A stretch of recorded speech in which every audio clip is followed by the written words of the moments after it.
best Magic players of all time going head to head here. It's a real shame these two just have not been playing very long and don't win very much. I don't know how we're going to make do through this entire match, but you know what? Just the tough part of doing our job, right? Just brutal. It's going to be a slog.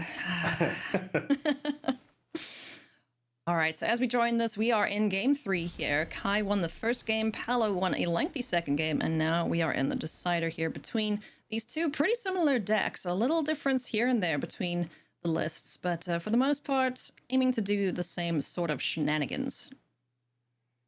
Yeah, Jeskai Turns really picking up in popularity, and also we're seeing this deck really hanging out near the top tables now. It's our lone 8-0 deck, and you see two of Magic's all-time greats also playing the strategy, checking in at 6-1 records right now, excuse me. So notable that coming into the event, Is It Phoenix was the deck to beat. Coming out of the event, Jeskai Turns may be the deck to beat in Historic.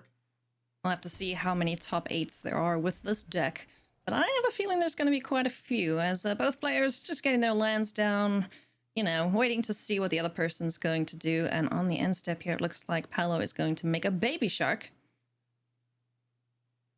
Remember, in matchups like this, where they are less controlling than Seth's deck, but controlling strategies nonetheless, you know, it is about those land drops for when it is time for the flurry of spells back and forth when one or either player needs to double or triple spells. So the first thing I'm always just looking for is how many lands does each player have in their hand. Paulo's not having difficulty hitting his land drops. You see right now, Kai doesn't have a land in his hand, so we may see him brainstorm on the end step or Prismari command on the end step and hope to find one. I'm also curious if Paulo's left in the Velamarcus Lorehold package. I see Indomitable Creativities there, but it doesn't look like he's playing any other creatures like the Nezahal. Prismari Command's going to take care of this itty bitty baby shark, but Mystical Dispute's going to say, no thank you, you leave my tiny shark alone. Yeah, one of the downsides to Prismari Command, excuse me, very few, is that it's blue, so it can be countered via mystical dispute. Listen here, it needs some downsides, okay? It can't be that good. Yes, one would argue. Well, one would argue it's an upside. And speaking of downsides, well, there you go, folks.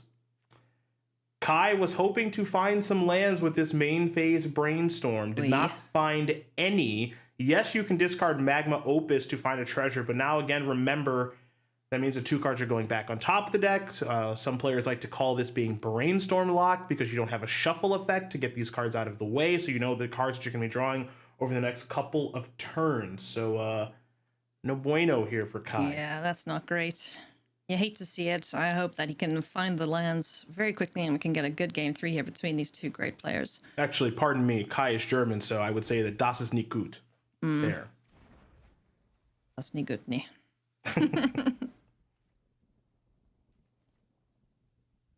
Okay, so passing the turn back, a mountain off the top here for Paulo. No shortage of lands with the Sulphur Falls in hand too. Little Shark is going to get in for another point of damage, taking Kai down to 18, so still has time to sort himself out here, but Magma Opus is going to be the go-to here, creating a treasure token and drawing that second brainstorm off the top of the library. And of course, you know, I know people in the Twitch chat are saying, well, Kai's not technically locked, right? He can just keep brainstorming his way out of this. I mean, technically, yes, he can, but you got to remember, this isn't the ideal use for Brainstorm. Brainstorm's great because it is multifaceted in what it can do, insofar as it solves a lot of problems, but you want to be brainstorming for action. You don't really care to be brainstorming for lands. You'd like your land drops to kind of take care of themselves, and you're brainstorming for the goodies to keep kind of snowballing your way through the game. So yes, he can cast brainstorms to get himself out from underneath this, but Paulo can also fight back on these brainstorms too, right? You're seeing a memory lapse here on a brainstorm and now a brainstorm in response. So, you know, we're seeing a kind of unique battle right now. Yeah. Paulo can certainly identify that there's mana issues on the other side of the battlefield, so doing his best to keep those problems there. We do find another land here for Kai, so land number 4 is a lock. And 3 known cards will go on top of the library. A card like Expressive Iteration, that's a unique way to clear a brainstorm. So that kind of gives you a little peace of mind if you're Kai of like, you know, this isn't going according to plan, far from it in fact, but you know, that is a way to clear out a brainstorm, those top cards that I'm putting back, to be able to find some fresh new draws. Yeah, so Nezahul's going to go back along with the Ether Gust. And then we could see an expressive iteration to follow up here. But do we want to use that treasure token, though? Yeah, that's a question, right? Because remember, Brainstorm's on top of the deck now because of the lapse, so that could be Kai's draw next turn if he wants it to be. We could, as you mentioned, see the expressive iteration. It doesn't look like we're going to. It looks like Kai, worth noting, I think, here, not underneath a lot of pressure, of course, right? There's just a 1/1, so it's not the end-all, be-all right now. Though this Prismari command from Paulo is pretty rude. Yeah, just leave my stuff alone, Paulo. Come on. So we're going to see the Mystical Dispute here, using up that mana to counter the Prismari command, so no extra cards seen for Paulo, who draws a Memory Lapse off the top of the library. But now, I mean, it's very tempting to go for the Indomitable Creativity, but with 2 red mana up and knowing that Fry is a pretty good magic card. Oh, we're yeah. just going to see a hard cost Shark Typhoon. Oh, fan me down. Somebody get Marshall in here. Take me out of the booth. Get the big guy in here. Oh, goodness me. That's quite rude indeed from the reigning world champion, but a good way to close out a game very, very quickly. There are so many spells in this deck. Every single one of them is going to create a shark token, and now the onus is on Kai Budde to deal with that.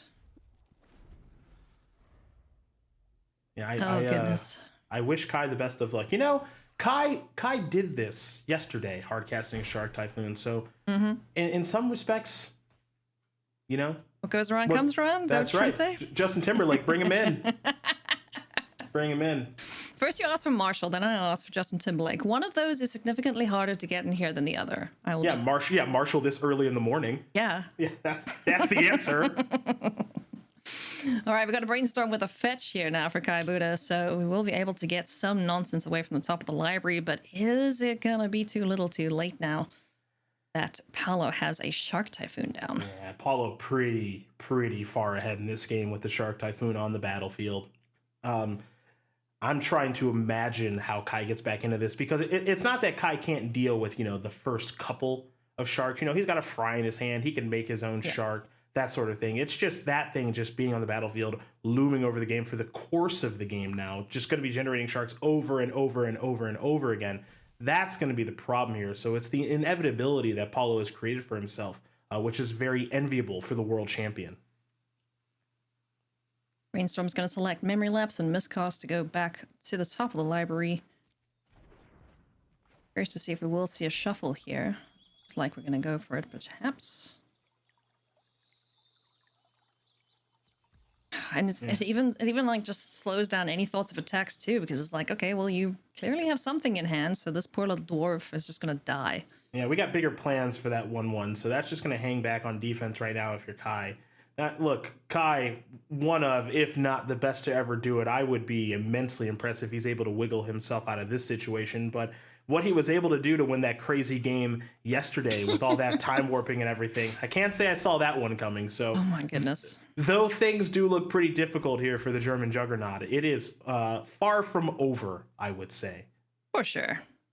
Prismari command targeting Paulo, gonna draw a card and make a treasure token. Draw 2 cards, excuse me, and 2 of them will be discarded.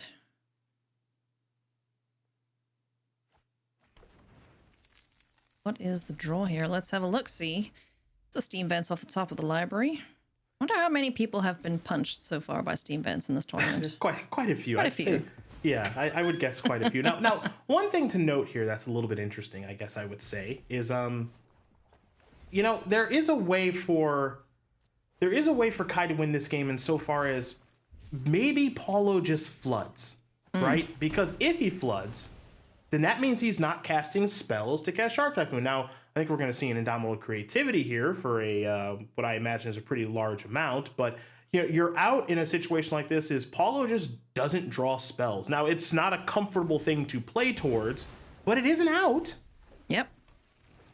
That's something, but now with Velamarca's Lorehold on the battlefield, and unfortunately doesn't get the attack trigger, Paulo cleverly waiting there until Kai was tapped out to do so. Yeah. And Kai has a Fry, right? So the Velamarcus actually isn't particularly scary, and then there's a 3/3 shark, which you can trade with, and a 4/4 shark, which you got to figure out how to go about beating. But this isn't I look at this game as difficult but winnable. Now it's very contingent on what Paulo's draw steps are, because he needs to keep drawing spells. Perilous Voyage is interesting. Can't say I saw that one coming. Fry, first and foremost, is going to take care of Ilamarcus Lorehold. Unfortunately, it is uncounterable, so Memory Lapse can't do anything to save the big, powerful dragon. Magma Opus can take care of 4/4s on the other side of the battlefield if Memory Lapse isn't part of the equation here. Perilous Voyage, for those that you are unaware, I swear I'm not Googling this right now. I know all the cards. That's why they paid me to do this. 1 in a blue instant, return target non-land permanent you don't control to its owner's hand. If its converted mana cost was 2 or less, scry. So first things first, let's get our shark here, and then the Voyage. We'll see what happens with that. In response, Kai's going to cycle the Katria Triumph, take a look at the top of the library. The only response he does have is the Memory Lapse. There's an Ether Gust, not going to help too much at this point. So Memory Lapse could start a counter war, which would be very good for the Magma Opus that's in hand. Yeah, so interesting situation here, because like, do you want to battle, right? If you lapse, it looks a little strange, right? Like, you're going to lapse a Voyage, I get my token, I get to draw the Voyage again next turn. Sure, that's fine. But like, is Paulo going to go, okay, lapse back, and then that opens the window for you to peel land 8 for Magma Opus, and all of a sudden it feels like maybe you're back in the game. So this feels a little bit like baiting. Yeah. What's that gif? That's bait. From Mad Max. That's what that feels like. Yeah. Okay, we got a counter war going. But you know what the good thing is for Paulo? Even though he's, if there is a land here, he's gonna. Well, okay, well, there won't be a land because of Memory Lapse going on top. That's exactly what I was gonna say. Yeah, lapse putting the lapse back on top means that there's no 8th land to be peeled. There are 7 lands on the battlefield for the Nezahal, but that doesn't really solve the problem. And so the lapse on the lapse actually means that I think that Kai is locked and now just dead. Yeah. Yep. Unfortunately for Kai Budde, the German Juggernaut, not going to get away from this frenzy of sharks coming in over the top of this miner, but the dwarf tried its bestest, and we can only give it applause for that. So congratulations to Paulo, Vitor, Damo, Rosa, our reigning world champion.